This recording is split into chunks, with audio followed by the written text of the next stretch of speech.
Second lesson, Quarter 3, Grade 8 Values Education, Matatag Curriculum. Wastong paraan ng pamamahala ng ugnayan sa kapwa. So, noong nakaraang discussion, pinag-usapan natin ang katapatan sa sarili at sa kapwa. Ngayon naman, dadako tayo sa mga paraan ng pamamahala sa ugnayan. How do we relate with other people? Likas sa tao ang magkaroon ng ugnayan sa kapwa bilang bahagi ng lipunan. Pinahahalagahan ng kulturang Pilipino ang mabuting ugnayan na nagiging pundasyon ng matatag na relasyon. 'Di ba? Sabi ko nga sa inyo noong nakaraan, no man is an island. At sa ayaw at sa gusto natin, kailangan nating makipag-ugnayan sa ating kapwa-tao. Kasi even in our family alone, hindi po pwede nag-iisa ka lang. Kailangan nandyan yung magulang mo, mga kapatid mo. Kung nag-iisang anak ka, nandyan yung mga iba pang mga kamag-anak. Right? Ayon kina Gonzales et al. At Gasparinetti, ang maayos na ugnayan ay nakapagpapabuti sa kalusugan, kasiyahan, at produktibidad ng tao. Siyempre, pag nakikita mo, lalo na yung nagpapatibok ng puso mo, yung mga happy hormones, 'di ba? Nagbibigay ito ng emosyonal na suporta, motibasyon sa pag-abot ng iyong layunin at kasiyahan sa buhay. Tunay na may positibong dulot ang ugnayan kung ito ay pinamamahalaan ng tapat at maayos. Siyempre, kung maganda ang pakikitungo mo sa iba, it follows, masaya ka din. Right? Ang ugnayan sa kapwa ay mahalagang bahagi ng buhay na nakakatulong sa pag-unlad ng sarili at sa lipunan. Upang mapanatili at mapaunlad mo ito, dapat isabuhay ang 8 P's ng mabuting ugnayan. Ano nga ba itong 8 P's ng mabuting ugnayan? Narito ang 8 P's ng mabuting ugnayan. Unang P, pagpapakita ng interes sa iba. So, make sense? Kapag gusto mong ang iba ay maging interesado sa iyo, magpakita ka din ng interes sa kanila. Simply by, kunwari, nakikipag-usap ka, it is very important that you look at the person in the eye habang kausap mo siya. Hindi yung nakatingin ka sa cellphone mo, kung saan ka nakatingin. Ayan. Pag nagdi-discuss si ma'am, ibaba muna ang phone, itago ang phone, at tumingin kay ma'am. Okay po. Ganon. So, makikita mo na interesado yung tao sa'yo. At andun din yung pakiramdam mo na pag nagsasalita ka, may nakikinig sa'yo. Tama? So, just understand na teachers prepare a lot just to give the lesson to the students. And it is also very important that students should listen to their teachers. And to your classmates, when someone recites, you listen. Hindi yung sinasabayan mo din, daldal, may entry ka din, may entry ka. Gusto mo din, may entry ka sa katabi mo habang may nagre-recite, ba't hindi mo itaas yung kamay mo? At mag-recite ka din, para hindi yung ume-entry ka din sa katabi mo. Ganon, ha? Wait, you take turns. You wait for your turn. Hindi yung gusto mo, ikaw lagi. Number 2, paglalaan ng oras. Siyempre, kung importante ang iyong karelasyon o yung taong nauugnay sa'yo, kapamilya man yan, kaibigan man yan, kaklase, katrabaho, kapitbahay, kapractice, katraining, yung coach mo, yan, kasi mga sports students kayo. So, dapat naglalaan kayo ng oras. Sa lahat ng goals, sa lahat ng plano, sa lahat ng ginagawa mo, kung sino man yung kadil mo na tao, kung sino man yung kasama mo, dapat nagbibigay ka ng oras. Very important yan. Siyempre sa mga magjojowa dyan, alam nyo na, maglaan ng oras. Number 3, pagpapahalaga sa iba. And again, tinanong ko nung nakaraan, how do you show that you care for that person, that you value that person? You give that person worth para pansinin, worth para bigyan ng atensyon, worth para alagaan, worth para i-care. 'Di ba? So, yun na yung mga sinabi ko. Nagpapakita kayo ng care, ng time, ng attention, ng simple things. Sabi nga ng iba, mga acts of kindness, mga acts of service. yung mga ganon. Just by giving time and your presence, that already means a lot to the person you care about, right? So next, pagiging bukas at paggalang sa pagkatao ng iba. Not everyone has to go according to you. Not everyone has to live according to your terms. 'Di ba? So, kailangan give and take, accept mo yung tao, kasi, and tanggapin mo yung tao na ganun. Ganun siya.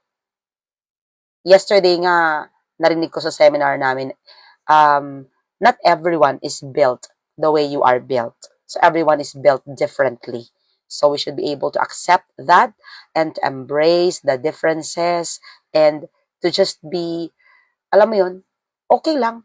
Ganon. Hindi yung hahanapan mo siya idealism, very idealistic ka, very perfectionist. Bakit ikaw? Perfect ka ba? Charis. So, kailangan ikaw din, tanggapin mo at igalang mo kung ano yung pagkatao nila. So, next, P, pagpapatawad at pagtanggap sa pagkakamali. You know what's the problem with saying sorry? The reason why they say there are only two words in this world na ang hirap bigkasin. Number one is thank you, kung ikaw ay walang utang na loob, and hindi mo na-acknowledge na ginawan ka ng maganda. And the second one is saying sorry when you did something wrong and you cannot accept and you are in denial that you did something wrong.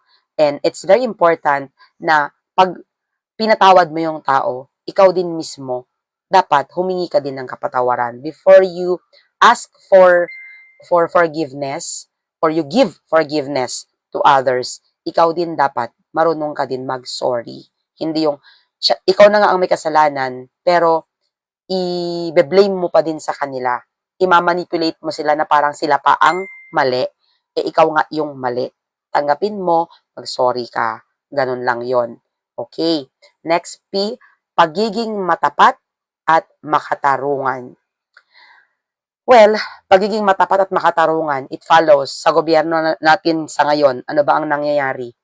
Meron bang matapat pa ba doon? May makatarungan pa ba doon? Yung sabihin nila na 500 lang ang Noche Buena, pagkakasyahin natin, makatarungan ba yon? Sabi nga doon sa sabi nga ni Doris, doon sa news, depende na daw sa'yo kung ano ang konsepto sa'yo ng may dignidad. Sabi ko, paano bibigyan ng hustisya at katarungan yung 500 pesos na Noche Buena? So, ganun lang ang buhay. We know that life is at times unfair, but sa atin, sa sarili natin, dapat alam nating i-practice ang makatarungan, ang justice, ang fairness and equality at all times.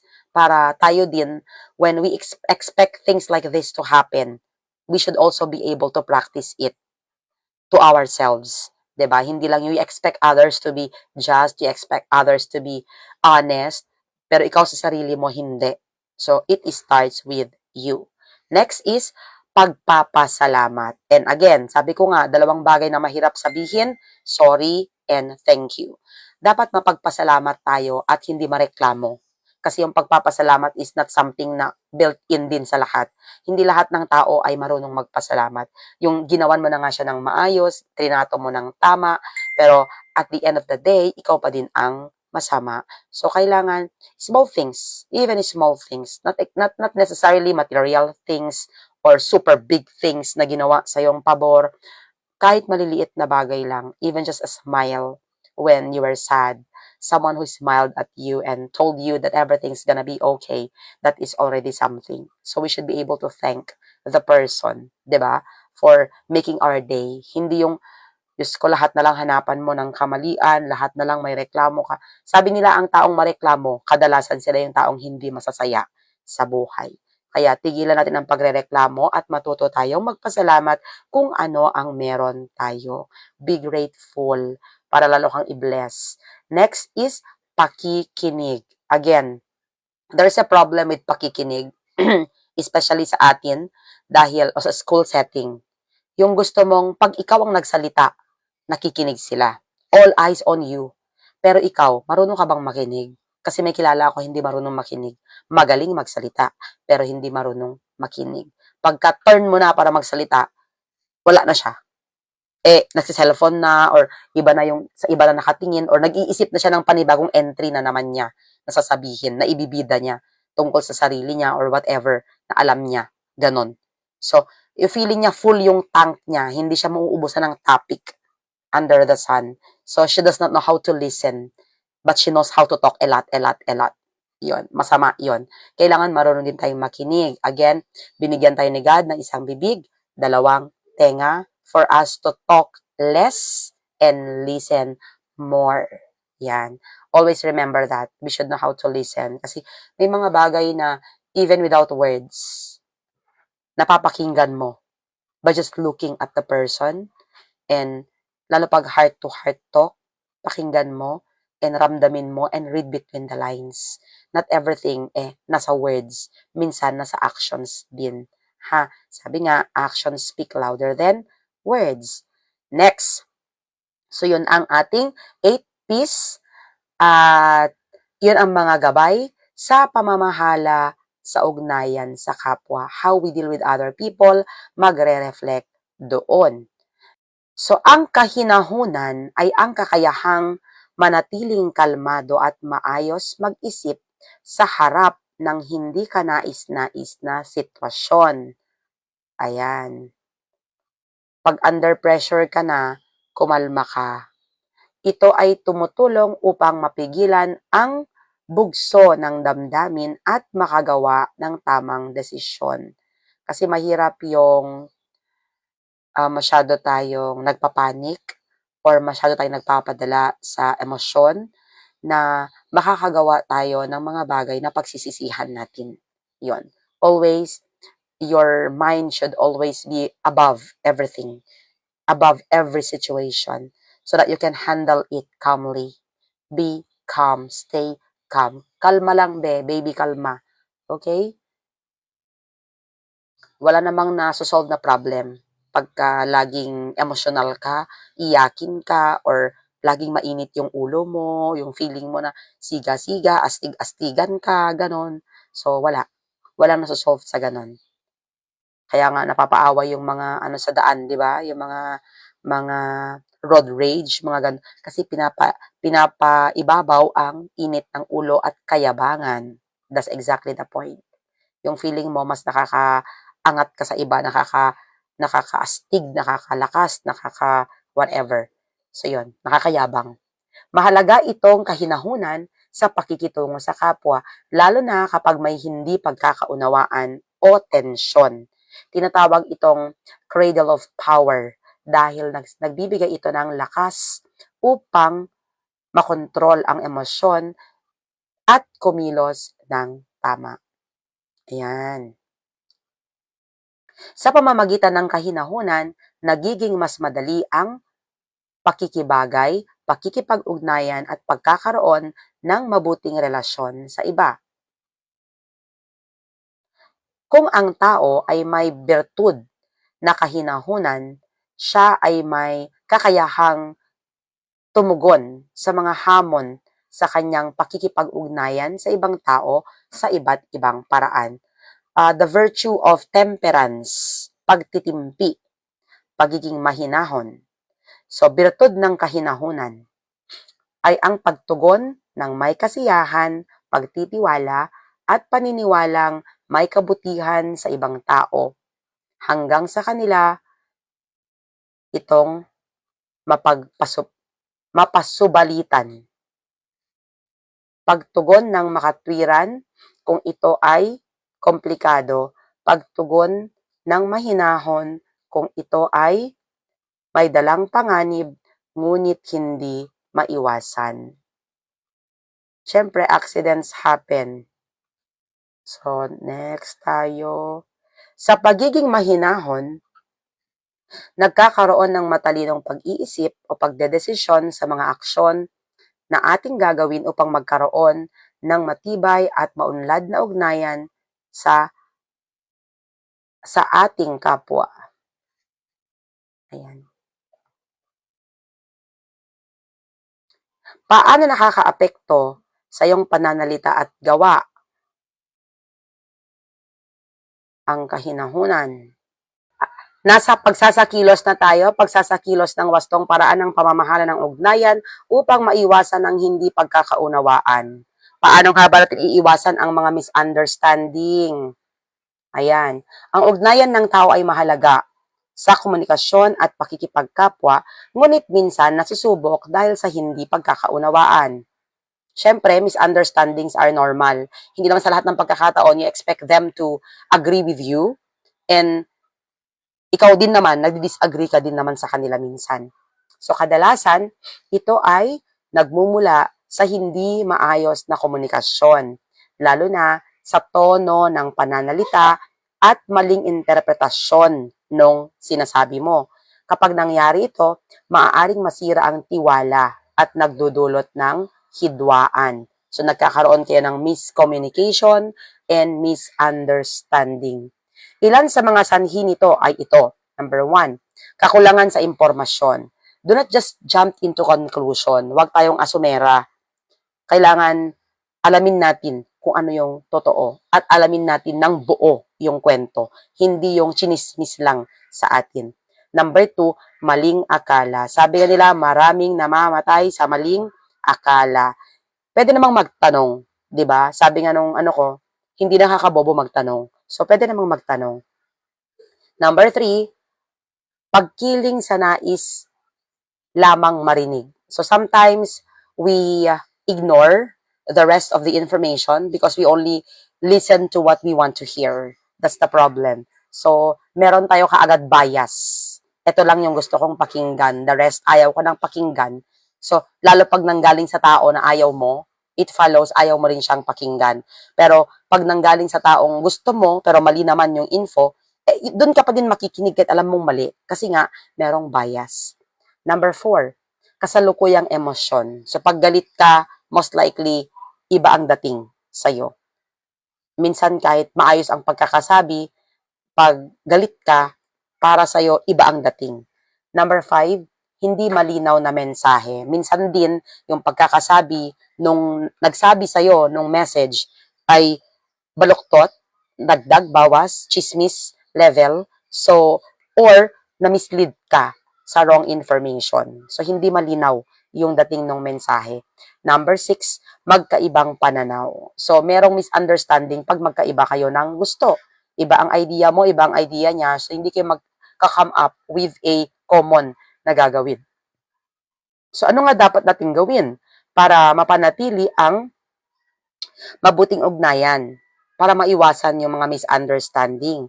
Number 1, alamin ang tunay na sanhi ng problema. We should always be solution-centered or focus or oriented.